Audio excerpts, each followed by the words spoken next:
Ազգային ժողովում վարչապետ Փաշինյանը հայտարարեց, որ մեր օրյա ընդդիմությունը ձեր սրտի ընդդիմություն է։ Այդ Գյումրիում կա այդ պատկերացրած ձեր սրտի քաղաքական ուժը կա, բայց ես այս քաղաքացիական պայմանագրից ավականում 5 զրոյից բոլորից մեկը ձեր սրտին է համարվում է, թե ոչ։ Չի կարող համարվել մեր սրտի ընդդիմությունը եւ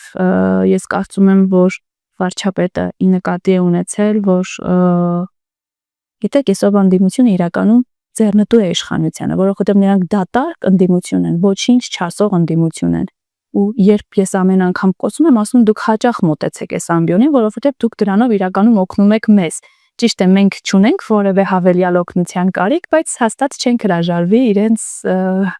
այդ ավելի աջակցությունից եւ հենց դա ի նկատի ուներ երևի վարչապետը, որ ասում էր մեր սրտի ընդդիմությունն է։ Նույնիսկ անցած օրը Ագնես Ախամոնյանի հարցին պատասխան նշեց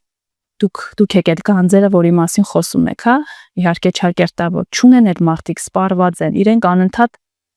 պտտացնում են այդ նույն սկավառակը, որը